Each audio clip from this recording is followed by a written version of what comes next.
Hello again, and thank you for tuning in for your weekly dose of higher consciousness. My name is Liz Gracia, your self-named Trumpeter of Truth.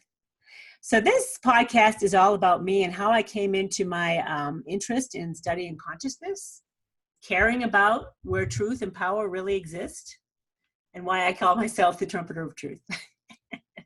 So let me just share, I have a pretty tremendous story I'm going to have to write a book about because it's kind of awesome. And when I was going through this spiritual awakening, I knew like, oh, holy crow, this is a book waiting to happen. So I think I've decided I might tell the story on the podcast. We'll see. So I'm going to just give you a little tidbit of how it all began. In 2003, I had a quantum spiritual awakening. And I happened to be on the island of Nantucket, 30 miles at sea, visiting a friend in the midst of a separation from my husband of 16 years. And I had gone through 3 months of grief and sorrow and loss and despair and all the junk that goes along with separation, divorce, ending a marriage, whatever. So I came into this quantum spiritual awakening, and like, what the heck is that? You know, what's a quantum spirit? Well, if you have one, you're going to know it. And you're going to know it's like, this is quantum in nature.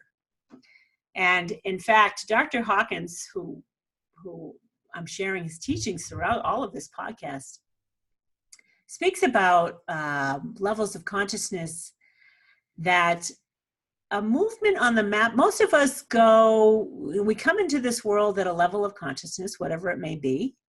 And typically we move up on the map, maybe 5 points. That's it in a lifetime, which is really an indication of how vast consciousness is and how vast moving up even a little bit is on the map of consciousness.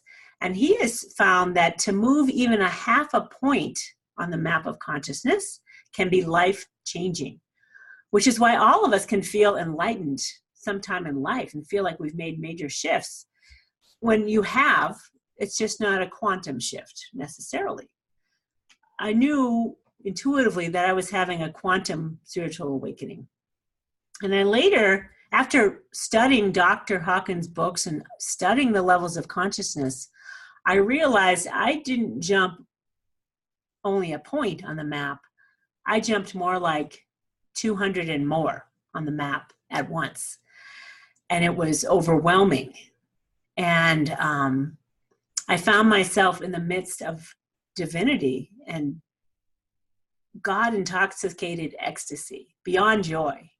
It was ecstasy and lovingness and beauty and connectedness with nature. And I had a few occasions where the energy of oneness kind of burst in my cells. It was just phenomenal, stunning beauty to be in the presence of divinity and in higher states of consciousness. So that started in 2003. And since, 10 years into that, I've probably had 24 experiences into higher states of awareness in the presence of divinity, and for extended periods of time, not just like for 5 minutes. Sometimes it went weeks at a time. Unfortunately for me, and for all of you who think you want to jump into enlightenment, you can't force it. And I think there was a part of me, and I know what it was, and I'll share that in a story, but I forced jumps in consciousness. I didn't know I was doing it. And when you do that and you're not ready, you confront the opposite, the parts of you that are not in alignment with that, which is extreme darkness. This is the dark night of the soul that people have talked about. And it's hideous confrontations with darkness. Let's just put it that way. And it's horrifically frightening to be in the presence of these lower frequencies. And that's kind of what got me into studying consciousness, because when I awakened, had this quantum spiritual awakening, I awakened into all of the psychic intuitive abilities. So clairvoyance, the ability to see through your third eye. And that just like, I just started to get images in my third eye, like messages through the images. And like, whoa, I didn't have any awareness that I had that. But it burst, that opened. I got a lot of messages. I started to hear, I could hear guidance and voices. I could hear spirit, non-physical beings speaking to me. I'm like, okay, what's that all about? I started to feel, I could feel knowingness, right? It's clairsentience. It's feeling information. I started to feel information, which is a beautiful gift. I mean, it's amazing to feel information and not having had it before. You're like, where did that come from? Well, how do I know that? And then there's claircognizance. So clairsentience is feeling information. Claircognizance is knowingness, which I've always felt was a powerful piece of intuition. I'm like, whoa, this is, because there's no convincing has to happen. The truth is coming through of knowingness. You don't have to, you just know, like, whoa. So that came into my awareness during this quantum spiritual awakening. So when I heard that you are the creator of this experience, which was the dark side as well, right? I leaped into the high end of consciousness, you know, anywhere from 500 to 850. I'm not saying I was that level of consciousness, but I was in the presence of it. I could feel it and I recognized it. And I looked back on Dr. Hawkins' teachings to kind of map out what's true about what I experienced, because some of the stuff I didn't come across in other spiritual teachings, what my experience was. I'm like, well, where was I? So life brought me Dr. Hawkins. And when I read Power versus Force, I realized that I am not the darkness, and I am the light where the true power is. And even though that darkness is, I thought it was going to kill me for sure, I still withstood it. I was in the presence of it. I got through it, and I worked my way out of it. So that's how I came into caring about the truth, understanding where true power is, and how, if you want to be truly powerful and loving and have a fulfilling and purposeful life, let's understand levels of consciousness and where to align it instead of guessing. It's like, oh, I don't know, I'm just, here's a map. Let's just follow the map. Let's make it easy. Let's follow, where am I at? And I always look at the map now to look at my own issues. Like, where am I at on this issue? And how am I going to break free of it and let it go? So that's how I came to wanting to be a teacher of consciousness.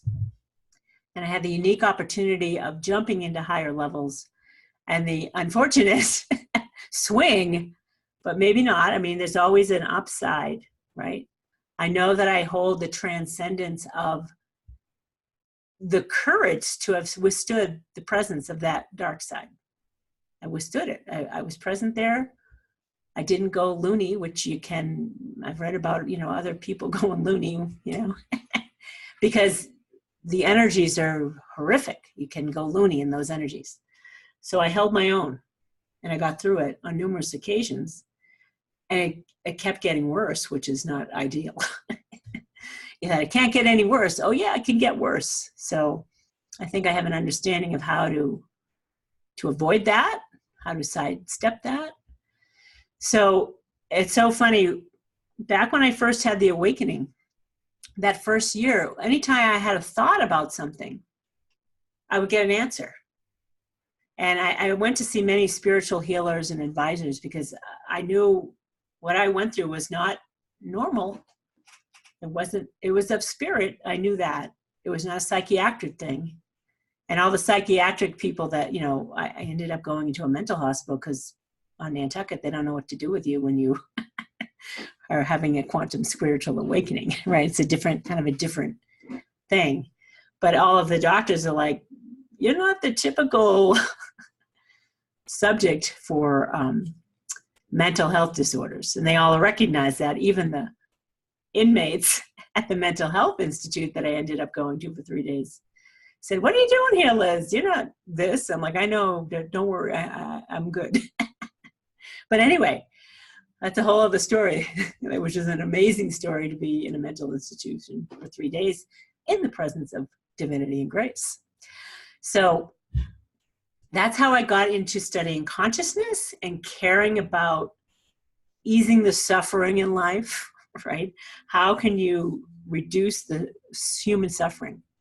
Because I told God, I'm like, there is no reason for anyone to go through this type of suffering, and let's end it now. And I was willing to sacrifice my life to end it. It was that bad. I was totally willing to do that. So that's how I got to become a teacher of consciousness. And the Trumpeter of Truth thing is actually kind of funny. I don't think I know all the truth of everything. I'm not at that level. You get truth coming to you when you reach 700, according to consciousness calibrations. You got to be running. That's the level of the mystic, where truth just comes in. You convey truth. Whether anyone understands it or not, it doesn't matter, because at that level, it just is what it is. It's a different experience, and truth is self-evident. So I don't think I'm running at 700. I wouldn't be here if I was. You're in La La Land at 700. You have no interest in the body. You have no interest in the world. It's heaven on earth. So Trumpeter of Truth kind of came to me, and I remembered back when this whole awakening thing first happened, there was someone else involved in it who I couldn't stop thinking about. And this other person involved introduced me to consciousness. And as I'm thinking about this, I hear, that person illuminated the path. You're the trumpeter. And I had forgot that I had that message in 2003 that said, you're the trumpeter. And then I came up with the Trumpeter of Truth like not too long ago. And then I remembered, oh, I was told that. So I think I'm on my path here. So that's how I came about to be the Trumpeter of Truth. I promise I will tell the story of the spiritual awakening. And I will share many stories with you of some phenomenal experiences I've had at higher states of awareness, and the lower ones, because Dr. Hawkins, he feels it's his obligation. And now that I've seen him step up and to tell you of the pitfalls where you don't want to mess around. There's plenty of places that you want to avoid. There's no reason to go there. All right, so that's it about me. It's not about me. It's about helping you raise your level of consciousness. You do not have to become an enlightened being. Let me tell you, you don't want to go there. And Dr. Hawkins will tell you the same thing. Stop trying to be unconditionally loving. Accept who you are right now. And I'm going to help you move up the map a little. Every little bit step counts. And you're all over the map. If you look at the map, you're going to find you're down here on some topics. You're up here on others. You're typically down here on your view of yourself. So hopefully I can turn that around for you, because I have turned it around to myself, because it's really, it's destructive to not love and care about yourself. All right. If you like what's going on here, you have questions, feel free to leave comments. I will answer questions. You have ideas about topics you want me to talk about, I will gladly do that. I've been through a lot in life, and I have some wisdom and insights to share. And if you like what's going on here, subscribe to our podcast at trumpeteroftruthradio.com or trumpeteroftruhtv.com. My website is trumpeteroftruth.com. And this podcast is called, what is it called? Your Weekly Dose of Higher Consciousness. Thanks so much.